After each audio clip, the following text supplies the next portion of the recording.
If you've got a long distance goal in mind for this summer, that's pretty exciting. You want to give yourself the best chance possible of smashing that goal. So in this video, I'm out for a 100-mile training ride and thought I'd go through a few areas you might want to consider focusing on to give yourself the best possible chance. And while it is the middle of February, spring's going to be here before we know it, so better get cracking. My name's Andy, and I'm an ultra cyclist on a quest to be the best I possibly can be. I make videos about ultra training, kit, and adventures with a fresh upload every week. I've got a long road ahead of me, and I want to bring you along for the journey. Welcome to The Road Provides. Good morning, friends, and welcome back to another ultra cycling related video. And if you are subscribed, thanks for coming back. And if you're not, hit subscribe, join us and follow along. Today is Sunday, middle of February, and I'm out for my endurance ride, a bit more than 100 miles roughly, and it is freezing yet again. At the moment it's about 2 degrees Celsius, and I've got all the layers on. And today I'm heading to a city called Salisbury. I'm about 2.5, 3 hours in already to what should be about 7 hours today. And it's been pretty nice. I've ridden past the city of Winchester already. Quite a lot of climbing on this route though, so I'm out of breath. But I'm pretty close now to coming into the back of Salisbury and get some food, rest for the return leg home. Gotta say, getting pretty tired now of freezing weather, but that's kind of the point of this video. Middle of February, getting pretty close now to March. In the UK now, we're in the thick of winter. It is freezing, but before we know it, it's gonna be spring really soon. In Portsmouth, where I live, along the common, there are these little colourful flowers that only come up when the spring hits, and they've started coming up. That's an early warning sign. We're on the right side of winter. If you do happen to be hiding away, waiting for that better weather, it's very close now. Well, that's what I'm telling myself anyway. I've had enough. All these winter hours doing me a lot of good, but it's coming at a cost. That cost is a lot of hours of numb toes and numb fingers. But if, like me, you're imagining how it's gonna feel in a few months when you're rolling through the door at the end of a really long ride, you set yourself a goal, a distance, a destination to ride to in the summer, then now really is the time to start working on making sure you hit that goal. Take the Chase the Sun as an example. There's a few people I speak to in the comments who are doing that event. That's in July on the longest day of the year. And that really is the thick of the ultra season. Those long days out for 16, 17 hours of daylight. July feels like a really long way away. And really it is. There's a lot of weekends to make use of between now and then. If you do have an event or a target in that sort of time of the year, it's going to come really quickly. So this is a bit of a PSA to get stuck in sooner rather than later, and you'll reap the benefits of that in the summer. Believe me. Let's say I think it's 20 weeks till July, roughly. If you're working on the basis of 3 hard weeks and 1 rest week, then that's 5 training blocks between now and then. Bearing in mind any kind of tapering you might want to do as well. It's not very long. So realistically, how much can you achieve in 5 training blocks? Quite a bit. The fact of the matter is, there's only 5 of them. So I wanted to go through a few things it's really worth working on between now and the summertime, and why now is the perfect time to really get stuck into doing that. But I've just been climbing for a really long time, and I'm about to hit a very long descent into Salisbury. So I'm going to get my breath back and enjoy that.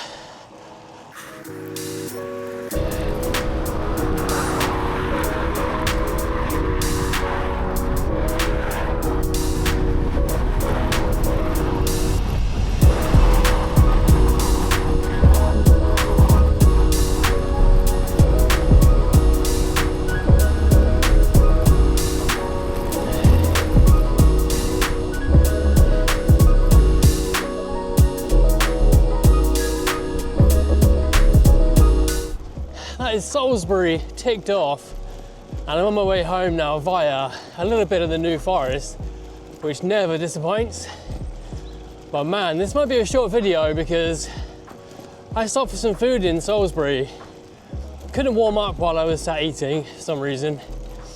And as soon as I got back on the bike, straight into headwinds, I just had the most painful 45 minutes trying to warm up on the bike. I'm a lot better now, but man, for a bit there, I didn't think I was gonna warm up. Just trying to push the heart rate up and hope for the best. I almost thought about getting the train back and doing the rest of the hours in the turbo. But I'm warmer now, my hands are much better. Whoa, love it out here. So I guess the point of this video doesn't need to be very long. If you follow this channel because you got your own aspirations of riding long distances, endurance, ultra distance, pushing your own limits, then do it this year. Just give yourself plenty of time to build up. I made a separate video about the practicalities of doing it on the day, and was a bit about the training aspect. But now getting towards the end of winter, you've really got plenty of time to get stuck in and start practicing for ultra distance this year. It's a big part of the reason I make these videos. I love the fact that I love these adventures, and I love the idea of trying to help people to have their own adventures. So I hope you do. As I've talked about in the past, you can't just throw yourself in. I've got friends that have done that and ended up injured, and I've done it myself as well. You want to give yourself the best shot of having fun and enjoying your adventure. Not only that, give yourself the best chance to actually finish the ride as well. There's certain things that you should really start practicing and training as far out as possible, really. Of course, I'm climbing again, so bear with me. This place is called God's Hill. Anything with hill in the name is usually bad. It's warming me up though. The obvious first one is training, a training plan. If you throw yourself in based on 50 miles a week, something like that, throw yourself in at 200 miles out of nowhere, you can be fairly sure you might injure yourself during that ride. A rule of thumb is increasing your volume by about 10% per week, roughly. And you can't do that every week, obviously. You need to knock it back every now and then, have a rest. So if you start to build your intensity, build a plan to do that, you'll probably quite quickly see 20 weeks isn't that long, really. But it's really important to build up slowly. Almost the top of this hill now, so you might be able to hear me past my panting soon. That's just the training, and fitness, believe me, is not the be all and end all. I keep an eye on my fitness, I do a lot of training. That's not my Achilles heel, and it won't be for a lot of other people either. So trust me, putting in the legwork to develop different habits and develop a strategy, it's gonna really help. A really big aspect that a lot of people don't address is fueling and diet. It's really important to understand what your diet and fueling on the day during the event needs to be. It's different for everybody. Now, how many times have you seen people go into events and start struggling and saying things like, I just couldn't eat anymore, I just felt sick? I think I might have overdone it with water and food to begin with. Felt like I was dehydrating, but maybe not as bad as I thought. Then just felt sick. I think I'm getting back on track. That is really common because you need to train your gut to take in 70, 80, 100 grams of carbs per hour. And to do that for a long period, you've got to train your gut to be able to do that. So I find when I see people in events struggling with their gut, it could be just a blip. More often than not, I think, if you spend some time training your gut, then you're gonna have much less chance of any kind of GI issues on the day. And you can start training that way out. Pacing is another factor because you can't always know what kind of pacing you can sustain over a long period either. So if you don't practice that and you go into an event too hard, obviously the risk is blowing up. And if you're going too gently, say you are one of those folks that are doing Chase the Sun, you might not make it before sunset. Practicing pacing is really important. Your fueling fueling that pace, how much your legs can take, whether it's heart rate or power. Understanding that a ways out from the event will be really useful and a really good use of the next 20 weeks. And then on top of that, you've got your bike set up too. All of the gear on the bike can be very different depending on the type of event you're riding. I use aero bars a lot. They take a bit of getting used to, but the more time you spend in aero bars, the quicker your body adapts to being in that position. And I love it now. But to begin with, I needed to do it for an hour, have a rest. Do it for an hour, have a rest, and build up my time in the aero bars until eventually I prefer them now. But your bags, all of your kit on your bike can be quite different, and getting used to that setup can take a little while. So there are so many unknowns in ultra and endurance, and a certain amount of them make it fun. And the more of those you can iron out and have a bit of a smoother journey, then the better, really. I'm so used to my setup now that I can hop on my bike at the weekends and do my 7-8 hour training on a Sunday and know that it doesn't take me long to get ready. It's all on the bike. I know roughly what to expect unless I hit a massive pothole and have a major issue. But practice makes perfect. So what I don't want to do is make it seem intimidating and there's loads of things you need to worry about. But I would love for people to enjoy ultra cycling. That's the whole point of me doing this. Just give yourself plenty of time.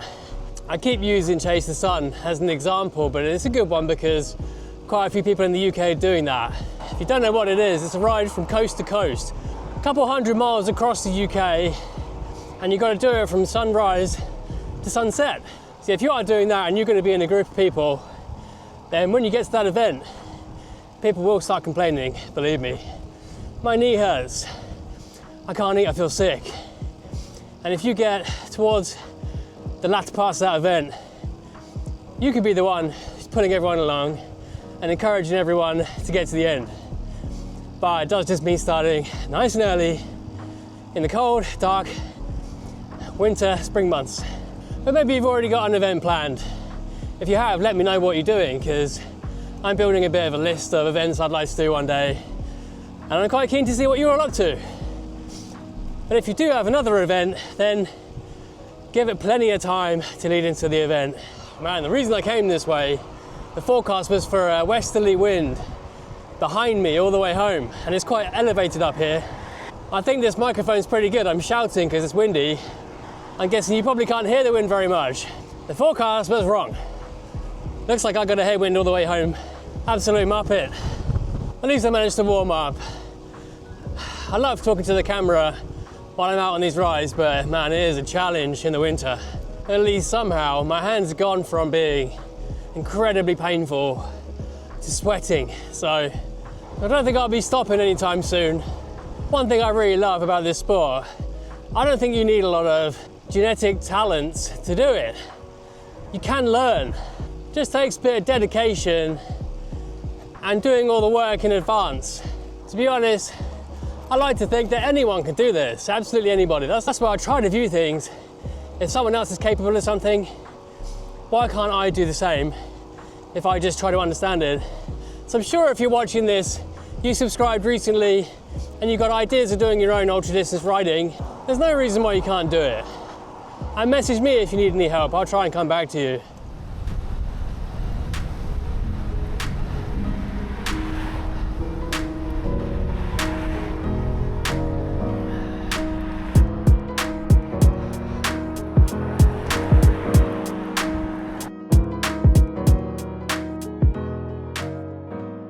Well, that's the end of the ride. I usually finish these on the bike, but honestly, it was so cold, I didn't have it in me to record something on the bike.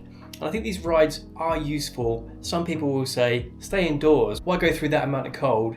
But honestly, I was pretty close to quitting there, but decided to persevere, trying to push my heart rate up and get warm, and it worked. So if that happens out on the road during an event, I know to push hard and try to warm up, and it'll probably be okay. But yeah, I hope this was useful to you. If there's anything you think I might be able to help with, send me a message or comment on the video. I might not be an expert at this, but who knows, I might be able to help you out. So I hope you enjoyed it. Give the video a like if you can, and I'll see you all on the next one.